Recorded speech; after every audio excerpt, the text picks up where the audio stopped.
I'm John Bowden from Rocky Street Music. Just got off Zoom with Ian Anderson in England from Jethro Tull. They're doing tours all year. They just announced some 2026 tours in England. Last question after an interview that went almost an hour and a half was, will Jethro Tull continue after you retire? Ian has said many times that the band would not continue without him. But Jethro Tull, the business? Will there be a Jethro Tull after you retire? Well, that's an interesting question because I discussed that with my son, who increasingly has a lot of involvement with the band. I mean, apart from having played drums with me for the last 20 odd years of his life and being the agent and increasingly taking on a lot of management role functions as well. I know that he will keep the flag flying, so to speak. I have no desire to sell my copyright in either in mechanical copyright, songwriting, in other words, or recorded copyright. I have no desire to cash in. I would like it to continue to stay within the family and be managed sympathetically and carefully. But then we come up against this reality of the world of AI, so-called AI, and I would not be comfortable with there being recreations, animations of Jethro Tull, or some, as the world can already do, come up with songs as if they were written by me. In fact, my son found one online, through one of those AI apps, and found a Jethro Tull song that obviously had never been, I had not written. And I don't know about the music, but he sent me the lyrics, and I read them, and I thought, this is the most appalling, awful lyric writing I've seen. It was just dreadful. I mean, some of the words and the ideas were maybe things that I could have done, but the way it was put together, it was like an assemblage of things. It didn't have artistry. It didn't have poetry. It didn't have any refinement. It was a concoction. It was an assemblage of. And so doubtless AI will get more sophisticated, and musically it will be quite possible to recreate something in the style of. Beethoven's 11th, 12th, and 13th symphonies could be just around the corner, but it won't be Beethoven. It certainly won't be Beethoven in his declining years when he was getting increasingly ratty, increasingly paranoid, increasingly deaf. And those symphonies, had he managed to write them, would have been part of his evolution. Maybe they wouldn't have been enjoyable. Maybe they would have been tortured and scary. But he didn't live that long. He was much younger than me when he died. But those things are part of what the AI world might bring about. And I have to say, it's not just being fuddy-duddied or old-fashioned, but I think it's something that is really. It would be as irreverent as if we used AI to create a new world religion. To concoct elements and come up with something, and people started to believe it and worship some AI created god. I mean, Ron Hubbard had a pretty good go at it, and he was just a bad science fiction writer, but Was. people fell under his spell. It's unbelievable. To this day, Scientologists think, oh yeah, Ron, well, he gets a bad rap, but he was actually really an amazing. He wasn't. He was a creep, and he was a really bad writer. It's amazing to think that people fall for it, and people will fall for some AI created new Beatles album or a new Rolling Stones album, long after the last members have died. People will fall for it. And nothing we can do to stop it other than try to apply rules of copyright. And at the moment, our government is giving the go-ahead to AI in the sense that you have the right to opt out of any use of your Yeah. copyrights, but you actively have to opt out. Otherwise, people can just go ahead and do it, and then you have to take them to task, which could cost a fortune in legal fees. That's not the way it should work. I YouTube's think doing that. They even asked copyright me. is sacrosanct. Copyright is sacrosanct. It only lasts for, in mechanicals, songwriting, it's 70 years after the death of the composer. It's been like that for a long time and still is. And in terms of recorded copyright, it's 50 years after the well, it used to be 50 years after the song was written and published and released, if you like. And that got extended, at least in my country, and I think in yours, to 75 years. But it will eventually run out, at which time it's a free for all. You can take CDs or masters or 24-bit masters you could download and put out a Jethro Tull record on your own, under your own label in another 25 years' time, Mhm. and it will happen. And it's I personally think that there's something you're taking a little bit of magic and diluting it and tainting it either with through AI or through loss of copyright. I believe in copyright. It's to me important, and I think we should have the right to decide what happens to our work after our deaths, if not in perpetuity, at least for a good long time. And that, to a degree, is the legal position at the moment, even if it's only 75 years.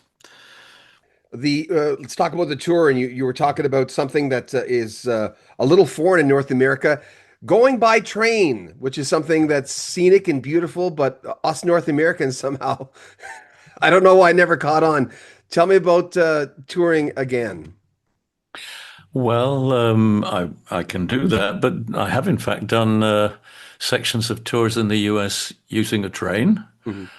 mainly between Boston and Philadelphia, on that East Coast line where there's a reasonably good service that gets you down to Washington. I mean, I think I've done from Boston to New York, New York to Philadelphia, Philadelphia to Washington. That stretch I've done. So train travel is feasible, but not with I mean, given the size of the country. I mean, most people, including me, have to fly most of the time. But when you factor in all the extra time you spend at airports and doing security and whatever, sometimes the train point to point is the quicker option. So I use a train a lot in Europe and pretty much all the time in the UK.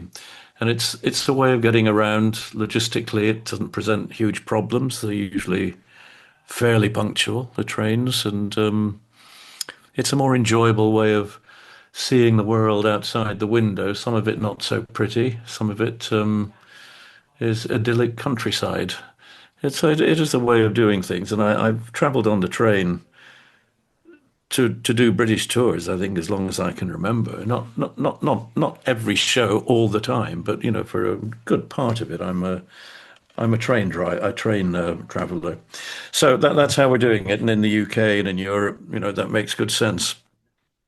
With was that a part of your life when you were younger? I mean, my ex-in-laws were from Manchester, and my father-in-law used to tell me about he loved trains, and he would tell me about like singing in church and singing. Well, it doesn't matter, but anyway, was that part of your life when you were younger?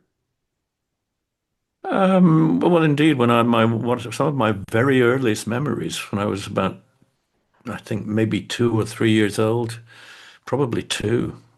I've seen a photograph of my father holding me as an infant, perhaps 2 years old, maybe younger, maybe 1.5 years old, at Dunfermline Station, and I can remember distinctly the steam trains coming in on their way to cross over the Forth Bridge to Edinburgh, and the smoke and the noise, and it was terrifying. As a tiny child, I was horrified and scared with all this noise and smoke.